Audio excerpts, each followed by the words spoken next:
Hello and welcome back. Today's episode will be a little bit special because today I don't have any guests.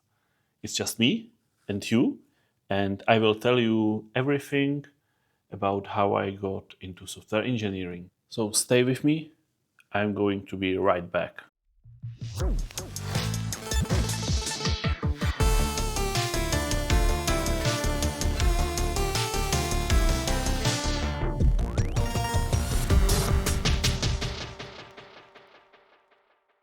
So, to give you a little bit of context, before I became a software engineer, I worked in sales, and my whole transition and career switch actually happened like 5 years ago. So, 5 years ago, I was still sitting in a local bank branch and I was selling people, insurance and investment funds and stuff like that. And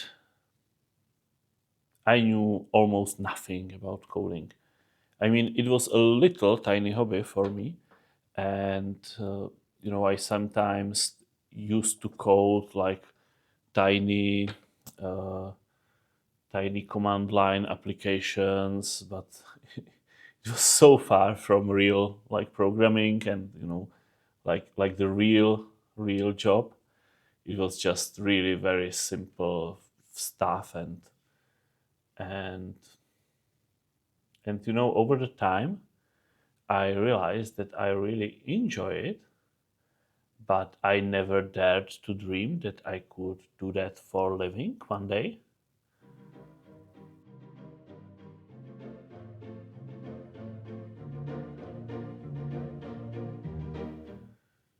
And it was like that for quite a long time, for like, I don't know, year, 2 years. And then 5 years ago, COVID came. And my work at the bank became even more mentally demanding because out of nothing, we were not able to have face-to-face meetings. We were doing a lot of like over the telephone sales, which I hate, to be honest. uh, I hate calling people over the phone in general, and selling over the phone. That's the worst. That's the worst. So I realized that I needed change. I was 32 at the time, and I was doing that job for almost 6 years already. And I just wanted to do something more creative, something that matters, something not, that repetitive. Because to be honest, sales can get pretty repetitive when you do it for, 5, 6 meetings a day, 48 weeks a year. So yeah.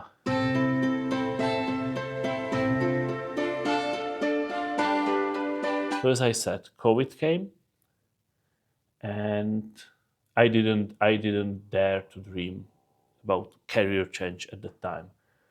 But what I dared to do a few months later, that was autumn, 5 years ago, I basically applied for a really good newly opened position inside the bank, which would be like a huge, career growth for me, and probably much more interesting than my old job, but still, sales, still banking. And I thought that I don't have a chance to get even through the first round of the selection process. But in the end, I ended up being able to attend the final round of the job interview for that position. And I knew that even if I didn't get the position itself, I'm already on the map. People already noticed, and that's really good for my career. And when they told me, it was Thursday actually, that I'm invited to the final round next week, I got thinking over the weekend, and I realized that I really, really want to be a programmer. And if I get this job, this really good job, I will never be a programmer. So what I did was that, I consulted with my wife. I calculated everything to have, enough funds for a couple months and so on. And I decided, okay, if I'm going to do that, I need to be like all in, 100% commitment. So instead of going to that final round, on Monday, I called my manager and I told him I quit.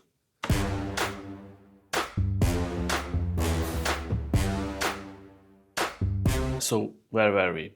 Yeah, I told my manager I quit, and I quit my job, not knowing exactly what I'm getting into. And I did a little research over that weekend, but it was not like completely comprehensive. And immediately I still had to go to work for like 2 months of the notice period, but I immediately started working towards that goal of becoming a programmer, a software developer. And so I went online and started some research. And the first place where I wanted to get some knowledge was like a programming beginners, Facebook group. And it was such a terrible idea because there were just very mean people. And one of the comments that I got, and which I remember till this day, it was actually under some post of someone else who was even younger than me, and that person commented, "Don't do that. You are too far behind the people that started with that on high school or very young, and you can never become a real good dev, and you will never work on anything significant." And that almost made me regret my decision. But fortunately then I came after some more reliable sources, and I started to put together the picture of what I need to do. And I thought that I knew what, what the job is actually about. Truth be told, I only thought so, but we will get to that later.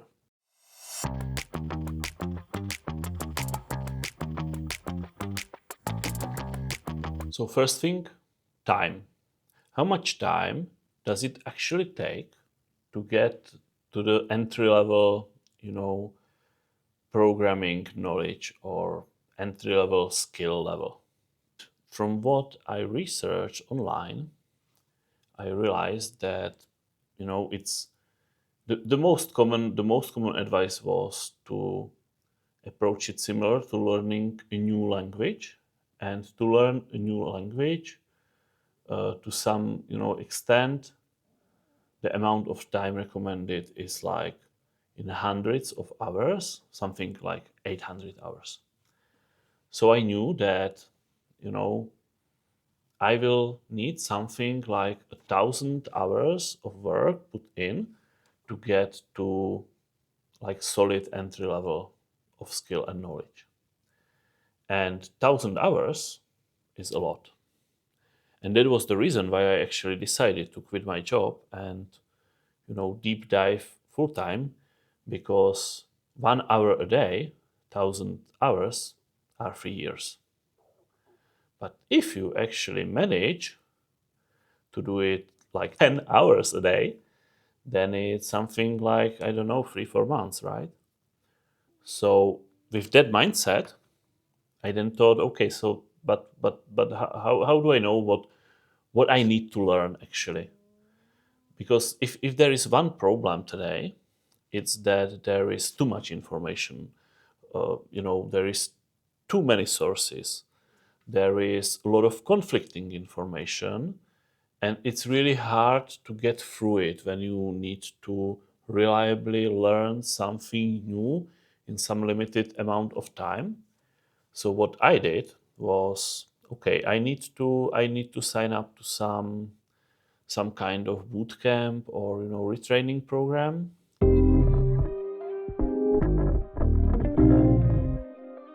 So I searched for these to give me some frame, to give me like a foundations.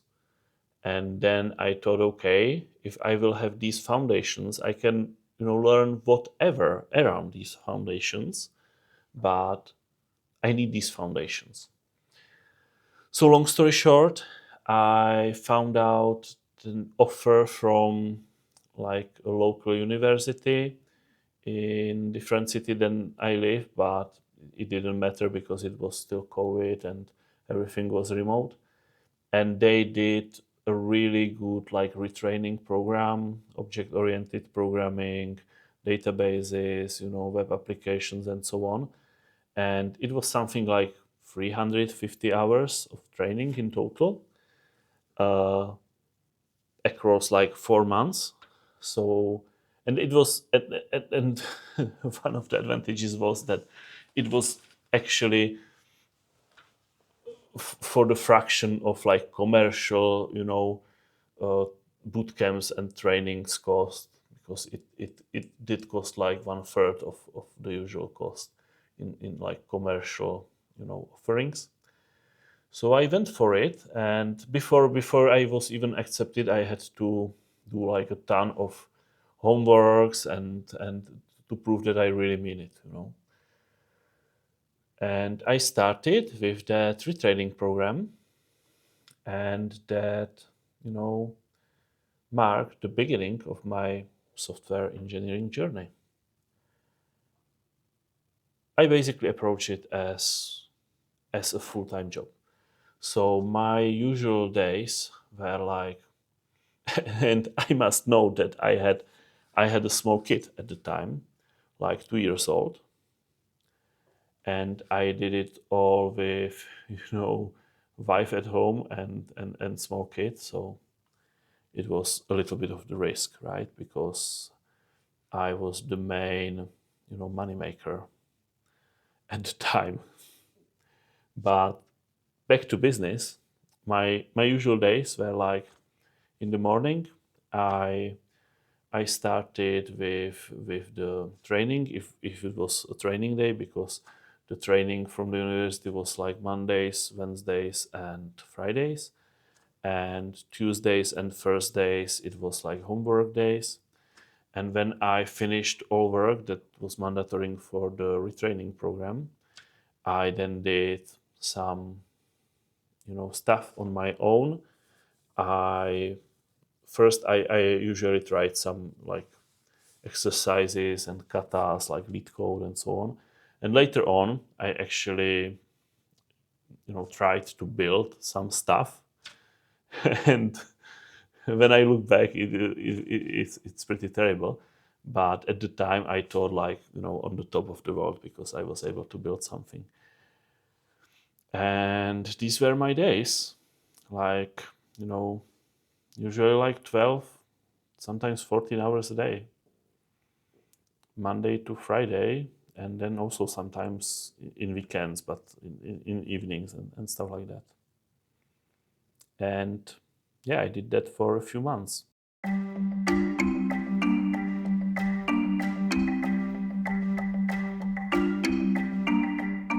Let me tell you about two things that really, struck me during my learning time when I was trying to career switch into software engineering.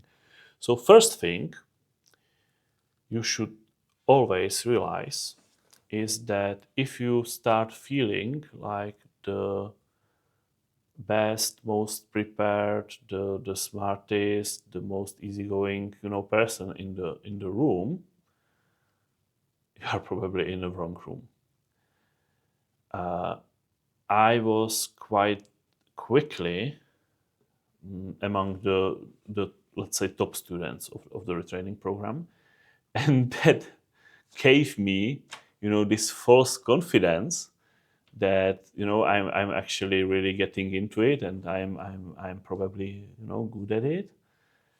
And then all this confidence got shattered when I started interviewing for the job, months later. Uh, but we will get to it. So that's just one remark I have. If you are feeling like, yeah, I got it, and I'm like, the best one in the room, change the room. You need to find the room where there are much better people than you.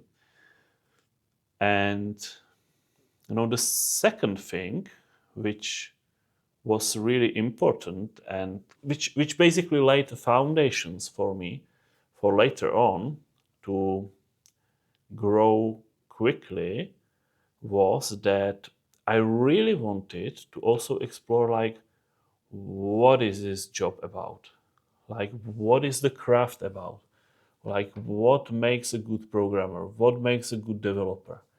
So when I was too tired to actually code or try something in the evening, I watched a lot of YouTube videos from people like Uncle Bob, uh, Clean Code, this kind of stuff, just to get into like a proper mindset. And this helped me a lot, and actually I think it helped me a lot in my in getting my first job and through the first interview.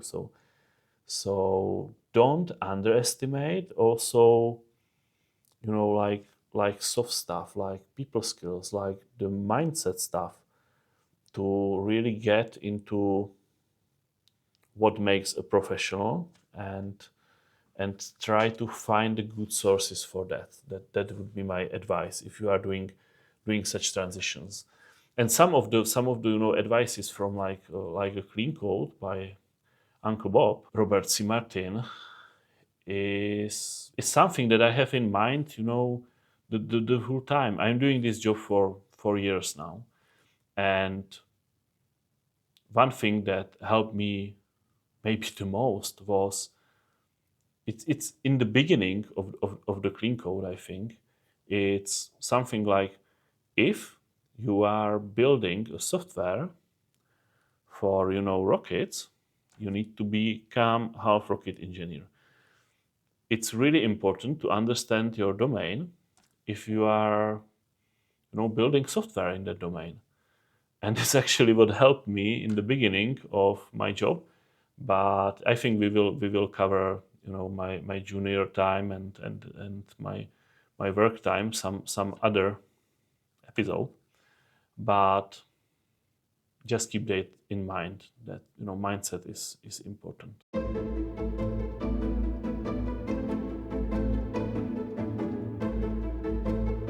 Yeah, so let's move on.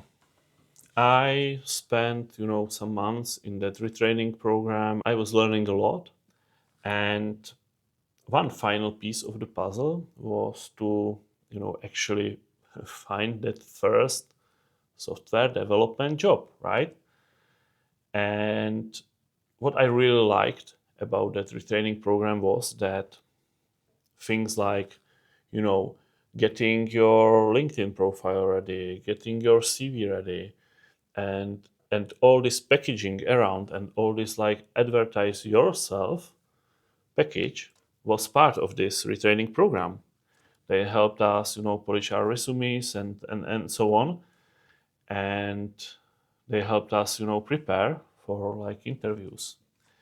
And I think that's really important, and not just for like entry level people or career switchers, but for anyone to be able to a little bit build their brand, let's say. I know that it's a little bit of cliche today, and a little bit of cringe, but sometimes you just need to be able to sell who you really are, and to convince people that you are the right person for the job. And as I was like in the middle of the retraining program, and I was a little bit getting comfortable with stuff. At the time I started also like a small blog which doesn't exist anymore, but I was writing about the process and about challenges I was overcoming as I was doing it.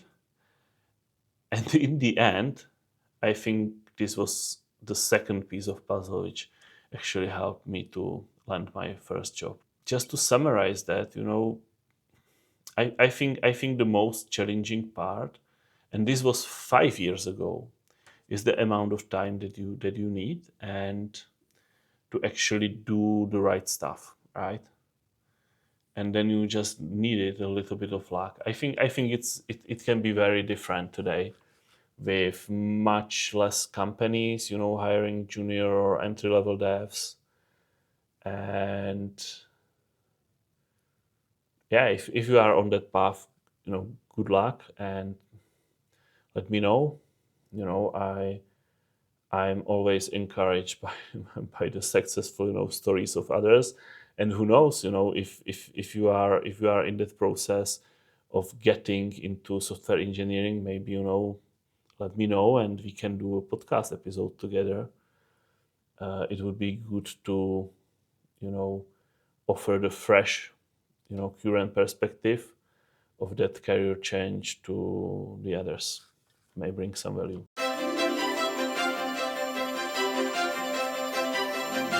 So, anyways, to get to the end of the story and to wrap up, you know, in the end, after I did all these things, I actually applied to 4 local companies here in Olomouc, Czech Republic, and in the end, I got 2 offers, and I chose the company that I am currently, working for the 5th year.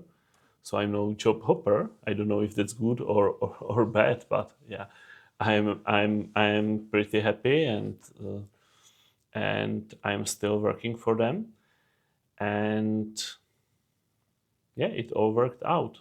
And it's funny because it's almost like like biblical, because I quit my job on October the 19th, and my first day in a new work was April the 19th.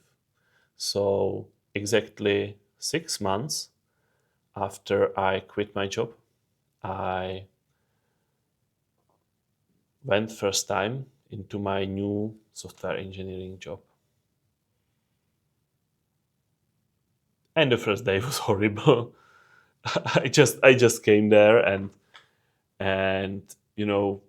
for a long time, I was feeling like imposter, like a fake, like I don't belong there, and I know nothing, which was true to some extent, because what I thought is a really good entry level knowledge was actually nothing compared to what I learned in like first 6 months on the job. But let's talk about that, beginning of the development job, and let's talk about my like first months on the job and about the period as a junior developer some next time. If you liked my talking about my career journey, tell me in the comments. And if you do not already subscribe to the channel, uh, and maybe explore some of the interviews, because every time I try to get some value for you from my guests and also talk a bit about their career journey. And let me just tell you, these journeys are very, very, very different, and every one of these journeys is interesting in its own way. So let me know if I should do this second part with my juniors years soon, and if you would enjoy it. And see you next time.